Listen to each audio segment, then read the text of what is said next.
महाराष्ट्र में जारी राजनीतिक संग्राम कब थमेगा ये कह पाना मुश्किल है। मौजूदा समय में दशहरा रैली को लेकर उद्धव और शिंदे गुट के बीच तनातनी देखने को मिल रही है। इसी बीच उद्धव ठाकरे के करीबी मिलिंद नार्वेकर के शिंदे गुट में शामिल होने की अटकलें तेज हो गई हैं। इन खबरों पर अब सीएम एकनाथ शिंदे ने खुद प्रतिक्रिया दी है।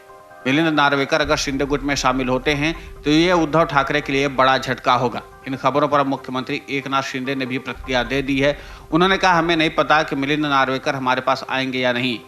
मैं एक अलग मूड में हूँ, मैं कुछ नहीं छिपा रहा हूँ। वे बोले जो मेरा है वो सब कुछ खुला है। हालांकि शिंदे ने स्पष्ट रूप से कुछ नहीं कहा।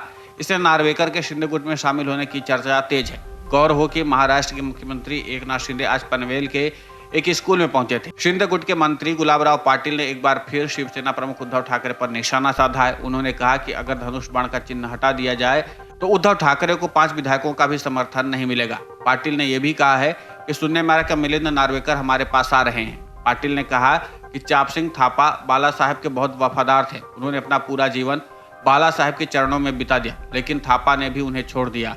गुलाबराव पाटिल ने कहा कि अब मिलिंद नार्वेकर भी हमारे पास आएंगे। वहीं दूसरी तरफ मंत्री अब्दुल सत्तार ने भी शिवसेना की कड़ी आलोचना की है। सत्तार ने कहा कि अगर मुझे कुत्ते का भी चुनाव चिन्ह दे दिया जाए तो भी मैं चुनाव जीत जाऊंगा। दरअसल एकनाथ शिंदे की बगावत के बाद ही उद्धव ठाकरे को सीएम पद से इस्तीफा देना पड़ा था। साथ ही महाविकास अघाड़ी की सरकार गिर गई थी।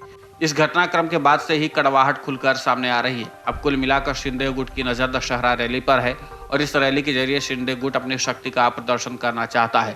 और यहाँ पर ध्यान देने वाली बात तो ये है कि अगर उद्धव ठाकरे गुट को छोड़कर मिलिंद नार्वेकर शिंदे गुट में शामिल होते हैं तो फिर दशहरा रैली से पहले उद्धव ठाकरे के लिए बड़ा झटका होगा, क्योंकि मिलिंद नार्वेकर उद्धव ठाकरे के करीबियों में से एक हैं और शिवसेना के संगठन को मजबूती देने में उनका योगदान काफी महत्वपूर्ण होता है। हालांकि मिलिंद और उद्धव के बीच दूरियां भी शुरू हो गई हैं और दूरी की वजह यह थी कि इस बार गणपति उत्सव में सीएम एकनाथ शिंदे ने उनके घर पर जाकर मुलाकात की थी। इसलिए तभी से कयास लगाए जाने लगे थे कि मिलिंद नार्वेकर शिंदे गुट में शामिल हो सकते हैं। फिलहाल शिंदे ने भले ही अपना पत्ता न खोला हो, लेकिन एक बात तो साफ है कि दशहरा रैली के पहले उद्धव ठाकरे को बड़ा झटका देने की पूरी तैयारी शिंदे गुट ने कर ली है।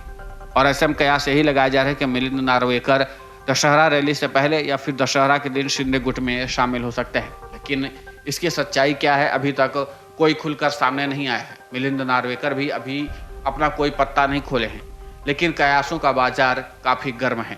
देखना दिलचस्प होगा कि मिलिंद नार्वेकर क्या शिंदे गुट को ज्वाइन करते भी हैं या नहीं, क्योंकि जिस तरीके से मिलिंद नार्वेकर को लेकर के चर्चाएं तेज हैं, उसके बाद कुछ भी नहीं कहा जा सकता तो शिंदे गुट में शामिल होंगे भी या नहीं।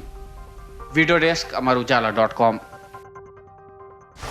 डाउनलोड करें अमर उजाला ऐप और पाएं खबरें लगातार। अगर आप ये वीडियो YouTube पर देख रहे हैं तो हमारे चैनल को सब्सक्राइब करें और बेल आइकन को दबाना ना भूलें। अगर आप Facebook पर ये वीडियो देख रहे हैं तो हमारे पेज को लाइक करें।